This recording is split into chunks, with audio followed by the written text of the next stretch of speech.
खबर है, उत्तर प्रदेश आंगनबाड़ी भर्ती 2024-25 में मेरिट लिस्ट जारी हो चुकी है। कुछ जगहों की मेरिट लिस्ट पहले से ही जारी थी, लेकिन कुछ जनपदों की भी मेरिट लिस्ट नहीं जारी हो पाई थी।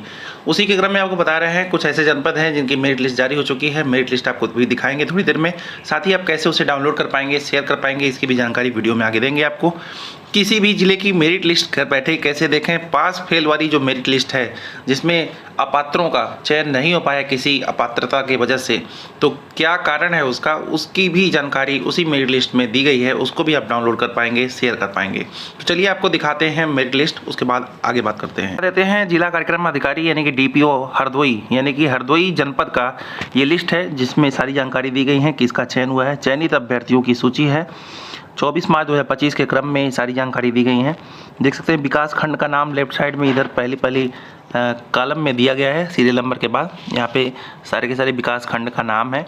लाइन से आप पूरा देख पा रहे होंगे। ये 16 पेज का है जिसमें सारी चीज़ें लिखी हुई हैं। ग्राम पंचायत का नाम, विकास खंड का नाम, फिर रिक्त आंगनवाड़ी केंद्र का नाम, मतलब किस गांव में वो सीट खाली थी या शहर के किस वार्ड में सीट खाली थी, उस केंद्र का कोड क्या था, रिक्त पद का आरक्षण किस कैटेगरी का था, सामान्य, EWS, अन्य, पिछड़ा या अनुसूचित जात, अनुसूचित जनजात, किस कैटेगरी का था, वो सारी चीज़ें हैं।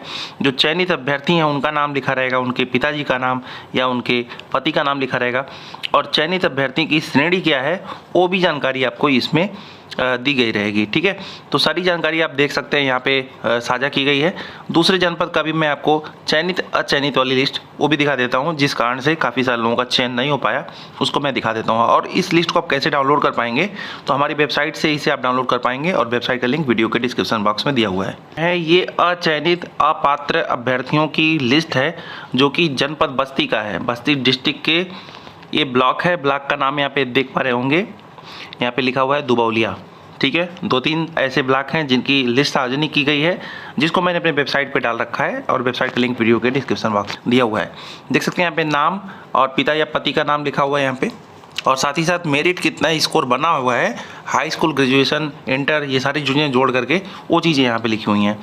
पात्र हैं या अपात्र हैं यहाँ पे लिखा गया है। पे देख सकते हैं ये APL है, अपात्र है, क्योंकि वहाँ जो लिस्ट आई थी, वहाँ पे जो सीट आई थी वह BPL श्रेणी की थी और उक्त ग्राम पंचायत से BPL श्रेणी की आवेदिका उपलब्ध होने तथा शासनादेशानुसार वरीयता दिए जाने के क्रम में उनका चयन किया गया है। ठीक है, फिर अगला यहाँ पे देख सकते हैं नाम है जिसमें पात्र का कारण क्या है, उस ग्राम पंचायत के निवासी नहीं है। जब आवेदन हो रहा था तो उसमें ये दिया जा रहा था कि अगल बगल गांव के हैं वो लोग भी उसमें आवेदन कर सकते हैं। ठीक है, अथवा उन लोगों ने ज़बरदस्ती ऐसे कर दिया था, लेकिन अपात्रता की वजह से उन्हें छांट दिया गया है। और कुछ क्या क्या अपात्रता हैं सारी की सारी चीज़ें लिखी हुई हैं। जैसे किसी का जो इनकम सर्टिफिकेट, आय प्रमाण पत्र है, वह 6 महीने का मांगा गया था लेटेस्ट जब वैकेंसी आई थी, लेकिन यहाँ से लिखा हुआ है 6 माह से पूर्व है, इसी कारण उनका जो है चयन नहीं हो पाया। ठीक है, तो कितना किसका क्या स्कोर बना है वो भी यहाँ पे लिखा हुआ है। कुछ लोग हाई स्कूल पास ही हैं, मान लीजिए कोई हाई स्कूल पास है और यहाँ पे देख पा रहे हैं उनका मान लीजिए हाई स्कूल में 57% है, उन्हें केवल हाई स्कूल का सर्टिफिकेट लगाया था तो केवल यहाँ पे 5.72 लिखा है। जैसे ये है, मान लीजिए इनका केवल हाई स्कूल रहा होगा तो 4.6 है। ठीक है, किसी का यहाँ पे 0 है, इसका मतलब उन्होंने अपना मेरिट स्कोर लगाया नहीं था, अथवा उन्होंने 5, 6, 7, 8 का लगाया होगा, जबकि कम से कम हाई स्कूल, इंटर पास इसमें मांगा गया था। ठीक है, तो सारी चीज़ें यहाँ पे स्कोर के रूप में आप देख पा रहे होंगे। तो विज्ञापित केंद्र किस किस केंद्र का है वो भी सारी चीज़ें यहाँ पे लिखी हुई हैं। ये बस्ती जनपद का मैं आपको दिखाया हूँ। ब्लॉक का नाम यहाँ पे देख पा रहे हैं दुबौलिया। दूसरा मैं आपको ब्लॉक दिखा देता हूँ, कप्तानगंज ब्लॉक का है विज्ञापित केंद्र बढ़नी नंबर 1, यहाँ पे देख पा रहे हैं। ग्राम पंचायत का नाम भी है यहाँ पे बढ़नी। ठीक है, ये सारी चीज़ें, ये बढ़नी वो मत समझिएगा जो नेपाल वाला है। ठीक है, ये कप्तानगंज में एक ग्राम का नाम है, गांव का नाम है। यहाँ पे भी वही सारी चीज़ें दी गई हैं कि कैसे कैसे चयन नहीं हो पाया, वो सारी चीज़ें यहाँ पे दी हुई हैं। एक और ब्लॉक मैं आपको दिखा देता हूँ, और एक ब्लॉक है जिसमें आप यहाँ पे देख पा रहे होंगे सारी की सारी चीज़ें किस अपात्रता की वजह से इसमें चयन नहीं हो पाया है, वो भी सारी चीज़ें यहाँ पे वर्णित हैं। पूरी की पूरी सारी PDF जो भी मैंने आपको दिखाई, इसके पहले भी जो भी वीडियोज़ बनाए हैं मैंने, वो सारे के सारे PDF मैंने अपने वेबसाइट पे डाल रखे हैं।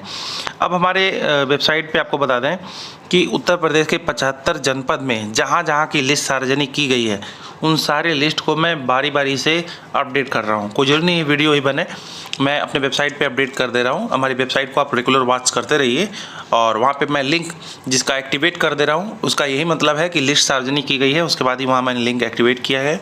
जिसका लिंक वहाँ पे अनेबल दिखा रहा है, डिसेबल दिखा रहा है, इसका मतलब वहाँ की लिस्ट भी आई नहीं है। जैसे ही आएगी मैं फटाफट उत्तर प्रदेश के 75 जनपद का डालता रहूँगा। बाकी कुछ पूछना कहना हो कमेंट बॉक्स में लिखिएगा। वीडियो के डिस्क्रिप्शन बॉक्स में हमारे वेबसाइट का लिंक है, वहाँ से जाकर के यूपी आंगनबाड़ी भर्ती मेरिट लिस्ट आप डाउनलोड कर सकते हैं, देख सकते हैं। अभी के लिए बस इतना ही, धन्यवाद।